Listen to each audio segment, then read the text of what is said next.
any problems of the old Lotus style. Now Wood wants to know the move has pulled off, but hold on, we've seen this before. Julian Bronson carries on, putting across to where he wants to place that Scarab through the corners. Tillax Lanciers just ahead. He's waved them through on the inside, coming to you in St Mary's, Bruce. They've got the blue and white, the dark blue Stefan Rettermeier Maserati again, nicely out the way, so that what was second, third and fourth is now first, second and third, led by Bronson diving inside number 3. That's Michael Milligan's Connaught, but not quite inside. That's cut his momentum. Tony Wood will find himself boxed on the outside. And this yellow flag's being waved furiously at the end of the corner, of course, because the Maserati's off on the outside. It's been bingled at the back. That's Klaus Lehr with the Cameron Miller 250F. Okay, no positions were lost or gained there, which is very good, obviously under a waved yellow flag, but it was a massive hitting of the anchors there. Now, back up to full speed goes Bronson, tucked in behind the Tech-Mec and losing ground behind. Can't get past the Connaught. Volk very, very frustrated there. And off the circuit goes Tech-Mec. Tony Wood gets back on just in front of Volk Rustinol, who should be able to move into second place into the chicane. So suddenly breathing space for Bronson. No, doesn't get through. Tony Wood, like Bronson, does not want to be passed. They're all being very tentative on. That's happened a couple of times in this game where someone looks like they're through, and they're all very tentative now that chicane is a bit more solid than it used to be when it was just polystyrene. So probably sensible, but what that has allowed is for Bronson to get a little bit of a lead. 1.8 seconds he was across the line, which I think there's a bit. We got the replay again. He was trying to look at either side, decided to go to the outside of the Scarab. Bronson himself had a little lock up, and Wood had an even bigger one and ran wide onto the grass. Very, very entertaining battle. Very, very close indeed. Bronson now has the biggest lead he's had, 1.7 seconds. Of course, he's been ahead of this group for some while. It was battling for second, now it's battling for the lead since the demise of Miles Griffiths' Lotus. Is Griffiths back out from the pits? Just having a quick look down the screens. No, he's still, I think he's still in. So what can Volk Rustinol do? He's been on the podium many a time here at the Goodwood Revival. He's heading for third place at the moment. Can he get close enough to Tony Wood to challenge? Wood has the speed though, because he's catching right back up again with Julian Bronson. I think that's a mighty middle sector from Wood in the Tech-Mec there, Bruce. Certainly looks it. Chasing after the Scarab again, isn't he? 10 minutes to go, just to let the drivers up ahead of them is another of the Aston Martins, and that is the number 15 car of Barry Cannell, driving David Wedman's car this weekend. And there goes his great mate Bronson on the inside. Bronson and Cannell travel to a lot of these events together, particularly the foreign treks down to Portugal. Tony Wood's come back at Bronson.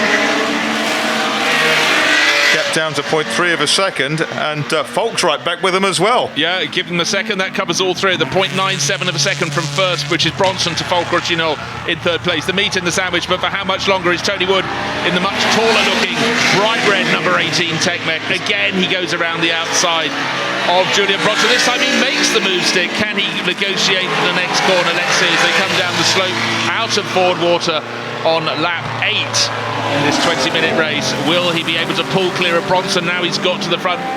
Not too much traffic immediately up ahead. Who's got the better cornering speed of St Mary's? It's Bronson in the Scarab. Much more speed carried through the corner. And in turn, Volk Rustinol closes on him. They were covered by a second on the start-finish line. I'd hazard a guess down at Lambert, it's down to about 0.6 from first to third. Yeah, Volk's got good balance in that Lotus, because he's now right with the Scarab, bellowing Offenhauser engine. There's one or two drips of rain on the camera lens, you notice there. And that's going to add an extra dimension to this race, passing one of the Connaughts. That's the car of Charlie Martin, the Spollen team car. Well, how is this one going to go? Tony Wood has fought for so long to get past Bronson. Bronson has now got Volk Rustinol in the Lotus right on the tail of that number 30 Scarab, that gorgeous looking blue and white racer. And again, Bronson's not that quick out of the chicane. It looks so Volk Rustinol, you'd expect not to be so quick out of the chicane, just a different type of cars, but around the outside, Volk Rustinol has a look into Matchwick, but ain't going to happen there. The gap between first, it's down to 0.8 of a second between first, which is Wood, and third, Volk Rustinol. So it is continuing to get closer and closer. Rain on the lens, I haven't seen it on this side of the circuit, Mark, but let's have our fingers crossed it stays away. 7 3/4 minutes still to go. And Joaquin Volk trying to unseat Bronson for second. There are more cars up ahead for the leader to negotiate. Yeah, immediately behind Helmut Gassman's Connaught, again lapping him for the second time. Gassman keeps out of the way of Tony Wood. Julian Bronson has to compromise his line a little bit, couldn't run so wide exiting St Mary's. That's allowed Falk Rossignol in the green Lotus number 9 to tuck right back in again, but all along there's that little advantage being gained by Tony Wood. He seems to have plenty of grunt in the Tecnica-Meccanica Maserati. Wood trying to make his escape, and he caught traffic probably about the best place he could have done in terms of getting through himself and perhaps incommoding the pursuers, but they're back with him down to Woodcote Corner, and up ahead is Fred Harper in the X-Ray Crawford IndyCar, the Curtis that did the race at 2 hours, and Harper has to take the chicane. He can't make that big thing disappear, and he rockets up the straight. Now it looks as though Bronson had a better run out of the chicane as he's starting to close in again. Let's see the gap between. Oh, it's gone out to 1.1 seconds now. Actually, it's gone the opposite way. So across the three of them. Across the three of them. So it's 0.7 of a second or thereabouts between Wood and Bronson. Leading the race, Wood in that number 18 Tec-Mec, still being chased by Julian Bronson. They've been separated by next to nothing, and now a challenge from Falk Rossignol. Has he pulled it off? Well, you don't there. The inside line isn't the place to be into Fordwater. He's got to continue to move down the hill towards St Mary's, but it must be said the Tec-Mec is escaping, still pushing up the inside, but he's going to have to back off, and Julie does. Back, staying in third place. Falk Rossignol leading away. Tony Wood in the Tec-Mec. Yes, little drops of rain on the camera lens down at St Mary's as well. They've got to negotiate another 6 minutes of racing.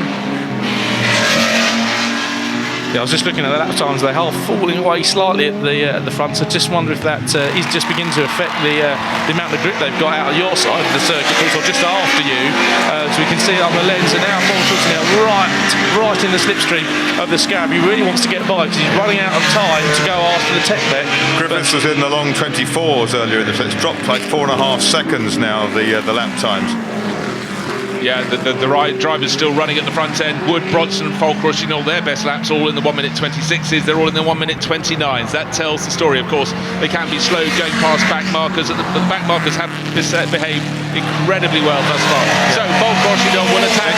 Next to be left, Sam Wilson in 250F. Now Sam's won races here in various cars in the past. You can see that bright green and blue helmet. One of the Aston Martins just driven through on the grass, just out of our shot.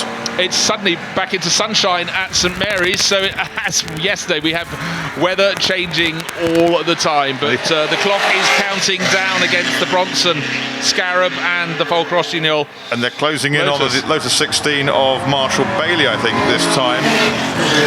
Through they come into St Mary's. Tony Wood twitching all over the place as he turns in, much smoother entry line from the Scarab. Now let's see how Tony Wood in the leading Tec-Mec handles it down at Lavant. Battle behind is very much even Stevens. Falk Rossignol in the number 9 Lotus can get close, but he can't get past the number 30 Scarab, so Julian Bronson doing a very good job indeed. Not being closer to Bronson out of Lavant. It's getting pretty wet down there on that particular lens, but you say it's better with you, Bruce, but down they come to Woodcote. Still Falk frustrated by the Scarab. And also, when they get some of these corners, they're not quite sure how damp they're going to be. So to throw it down the inside will take quite a brave move if you then find that there's a bit less grip there than the lap before.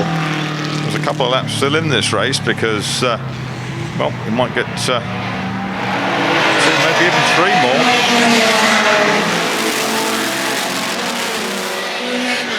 Yes, I think you're right, Marcus. I think we will stretch to 3 more. So Julian Bronson has spent the majority of this race looking those tiny little mirrors on either flank of his Scarab. First of all, to keep Tony Wood behind him, and for the last half a dozen laps, this car, the car on the big screens, the gorgeous teardrop shape Lotus 16 of Joaquim Falk Rossignol, a Spanish racer, but all along with real gusto ahead of them. Tony Wood is pulling ever further clear in that Tec-Mec Maserati. But it's enticing. There they go, the 3 of them, the red Maserati, the blue Scarab, and then the green Lotus through St Mary's, up and over the rise into the dip. How much traction will they have? Well, it changes every lap. I think it's fairly dry with me, but at Lavant, as it was yesterday, that is where the track is at its wettest. I have to say, one of the drives of the race has been put in by Geraint Owen in 4th place in that old IndyCar. I think a superb job. The Tec-Mec comes past the blue Rettenmeier Maserati, and that's on the Lavant King. Does he still have 1.7 seconds? No, he doesn't, nothing not. like. It's about half a second now between first and second. And Tony Wood slithers down the chute towards the Super Shell building at Madgwick, and Bronson coming back at it. Traffic ahead. That may play into Wood's hands when they come to Madgwick corner.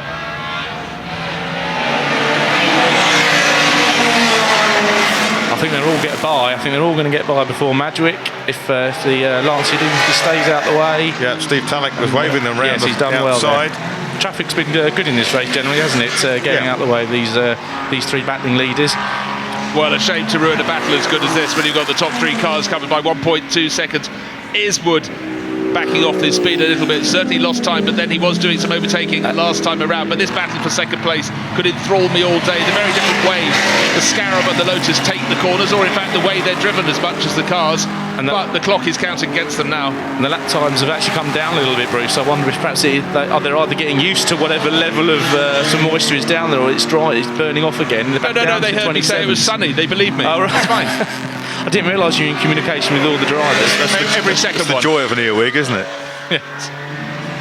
Here they come then. Second and third, fighting still down towards the 11. King and Falk comes to the outside. The red Tecnic not far ahead of them. Not far ahead, but far enough as long as Tony Wood keeps his concentration. It's a very twitchy car on the corners. Very easy to get away, but the Scarab looks better balanced in second place. But unfortunately for Julian Bronson, not close enough to make a challenge unless they have a really good final lap. And also the next back marker is some distance up the track, so Tony Wood in the lead of this race in the Tech-Mec going on to the last lap should be able, in fact with two cars up ahead, but should be able to get them before they get to Ford Water. Where he finds them is going to be key. Yes, absolutely, Bruce. And as you were saying, Bronson just knows absolutely where to put his car. He's not been weaving or anything like that, but every time that Russell looks like he might have found the gap, he finds a Scarab there, and he just has not been able to find a chink in the armour yet. He's kept trying to get alongside the run to Ford Water, which is where the Tech-Mec overtook the Scarab, but he hasn't got quite enough momentum to get down the inside. Will he have a look as he comes down towards you at St Mary's? Well, what's going to happen at St Mary's is they've got a bit of a gap. They're a second back on Tony Wood, but look, Tony Wood in the red Tech-Mec is trying to find his way around two slower cars going around Helmut Gassman. He's got the number 5 Kieft in front of him, Gareth Burnett, whose pace has 15 is the Aston Martin, I beg Gareth Burnett's time. But what we are seeing, well, Bronson's had to come right off the Bronson power. didn't see the signal there. There was a signal to the left, but he didn't see it, and he then moved to the right and had to back right off. Well, that has confirmed Tony Wood as the winner, unless he has a mishap, because you can see that cost them a good half a second. So Wood is looking very good indeed in the 18 Tech-Mec. This battle between Bronson, I don't think he's a nut who's going to crack. No, I think you're right, and here comes Wood. He's coming up behind one of the Ferraris, and he shouldn't be too delayed. Probably got time to just wait behind it and then make sure he gets a decent run out of chicane. Bolger's now right behind the Scarab again, but as ever, it's Tony Smith's 11th place Ferrari he's going past, and Tony Wood comes to the outside, and he was denied last year, but he's won this one, and last year's winner Julian Bronson put down into second place. In third place, stellar drive from Joaquin Falk in by far the best of the Lotus 16s over the distance today. Miles Griffiths led but broke, and that's our top three then. Wood, Bronson and Falk Rossignol. Well, thoroughly enjoyed that battle, and Geraint Owen, we'll see his big number 77 Curtis rumbling up to the start-finish line in a minute. He's finished in fourth place. The top three really deserve Tony Wood's first Richmond Trophies win. He's won other races here at the Revival over the years.